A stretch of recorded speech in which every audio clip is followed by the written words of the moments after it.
दोस्तों, हम अपनी लाइफ में एक ना एक बार कहीं ना कहीं ट्रैवल जरूर करते हैं। नए शहर, नए रास्ते। आजकल की इंटरनेट की दुनिया में हर जगह के बारे में पूरी डिटेल मिल जाती है इंटरनेट पे। पर क्या हो अगर आप एक ऐसी जगह पहुंच जाएं जिस जगह के बारे में किसी को कुछ नहीं पता हो। एक ऐसी जगह जो इस दुनिया से छुपी हुई हो, क्योंकि उस जगह पर कुछ ऐसा है जो इंसानों के लिए नहीं है। आज की कहानी कबीर के बारे में है। कबीर एक ट्रैवल ब्लॉगर था जो नई नई जगहों पे ट्रैवल किया करता था। जाने अनजाने में वो एक ऐसी जगह पहुंच गया जहां से वापस आना लगभग नामुमकिन था। तो एयरफोन लगा लीजिए, लाइट्स ऑफ कर लीजिए, क्योंकि आज की रात आप डरने वाले हो। कबीर उत्तराखंड के एक अनजान गांव की तरफ बढ़ रहा था, जिस गांव का नाम था काला डंडा। रात के 9 बज चुके थे। तेज बारिश हो रही थी।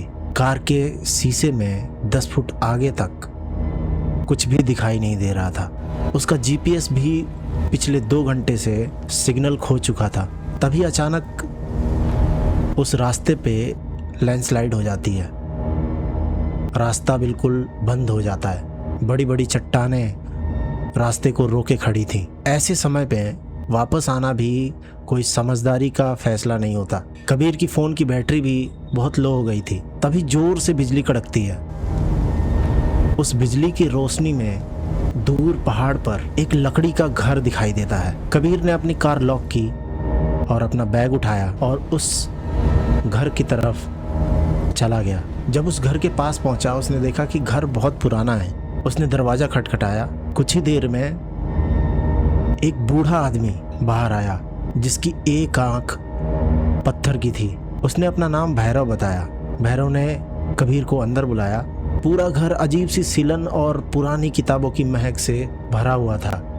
भैरव ने फर्स्ट फ्लोर के 4 नंबर कमरे की चाबी कबीर को पकड़ाते हुए उसका हाथ पकड़ा। कबीर ने महसूस किया कि उसका हाथ बिल्कुल बर्फ जैसा ठंडा है। भैरव ने कबीर के आंखों में देखते हुए भारी आवाज में कहा, साहब, इस घर में आपका स्वागत है। खाना आपको बेड पर मिल जाएगा, पर एक नियम याद रखना।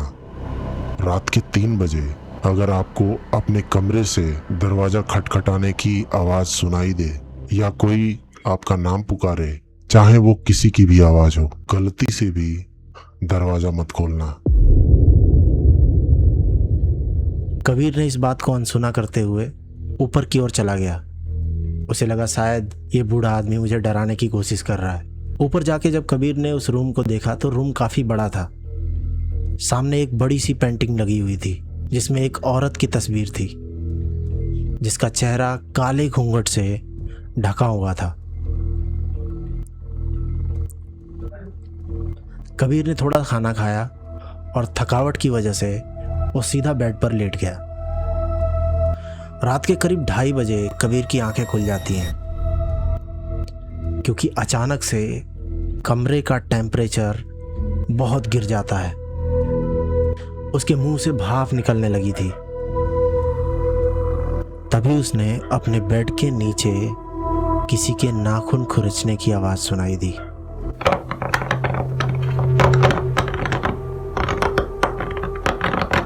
ये आवाज सुनते ही कबीर डर गया और हिम्मत करते हुए उसने अपने फ़ोन की फ्लैश लाइट ऑन करी और धीरे धीरे बेड के नीचे झांकने की कोशिश कर रहा था। जब उसने देखा तो वहाँ कुछ भी नहीं था। सिर्फ एक धूल से भरी हुई डायरी वहाँ पड़ी हुई थी।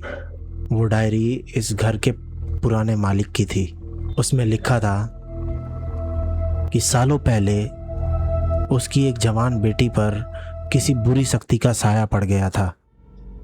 वो रात को 3 बजे उठती और घर के लोगों को आवाज़ देके अपने कमरे में बुलाने की कोशिश करती थी, और जिसने भी वो दरवाज़ा खोल दिया वो कभी जिंदा नहीं बचा।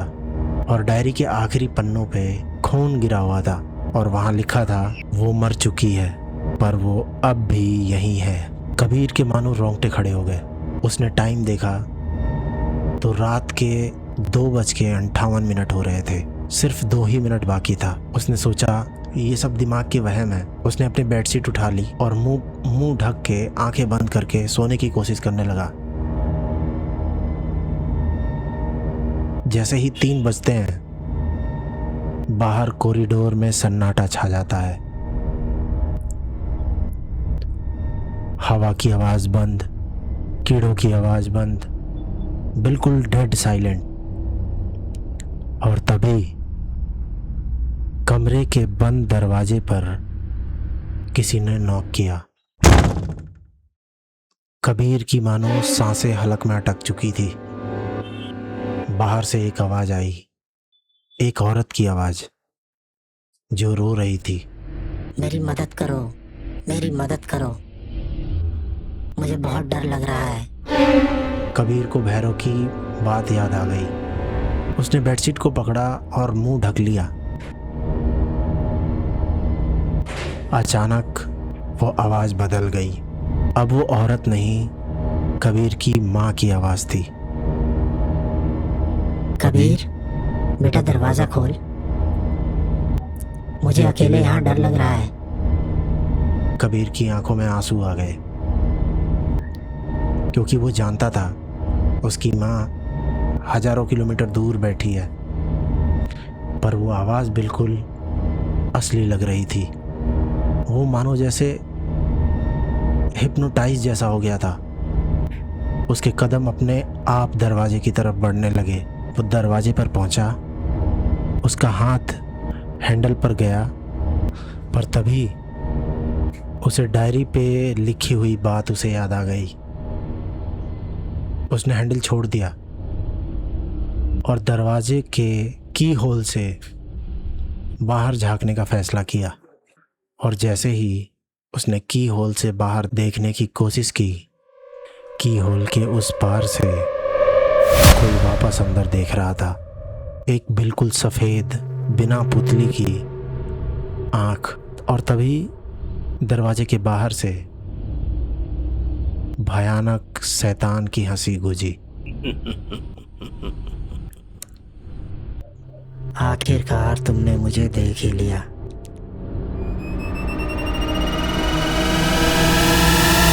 कबीर पीछे गिर पड़ा। दरवाजा जोर जोर से हिलने लगा, जैसे कोई उसे तोड़ने की कोशिश कर रहा हो। दरवाजे की लकड़ियां टूटकर गिरने लगी। कबीर ने बिना सोचे कमरे में जो खिड़की थी उसे तोड़ा और फर्स्ट फ्लोर से नीचे कचरे के डब्बे में छलांग लगा दी।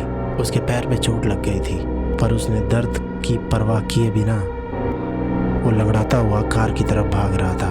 उसने पीछे मुड़ के देखा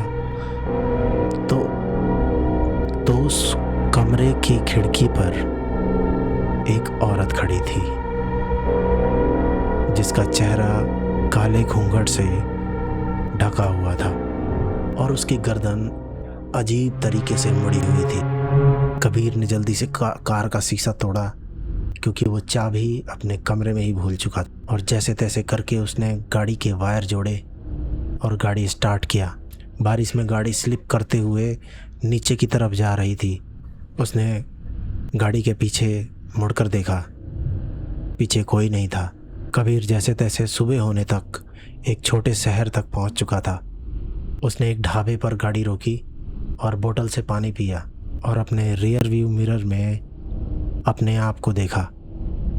वो सेफ महसूस कर रहा था, वो बच चुका था। पर दोस्तों, क्या वो सच में बच चुका था? गाड़ी में बैठे हुए कुछ ही टाइम हुए होंगे, तभी वही हंसी फिर से उसके कानों में गूंजी।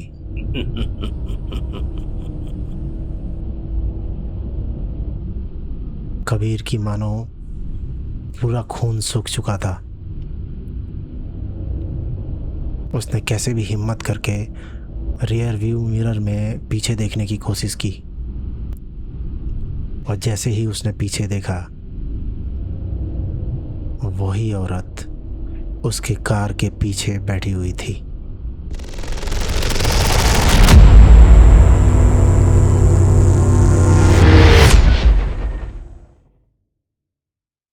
तो ये थी आज की कहानी। अगर आपको ये कहानी पसंद आई हो तो इस वीडियो को लाइक कर देना।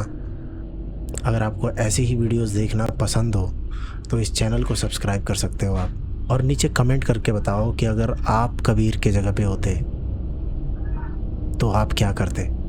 तो मैं मिलूँगा आपसे अगली डरावनी कहानी के साथ। तब तक के लिए अपना ख्याल रखिए। Good bye.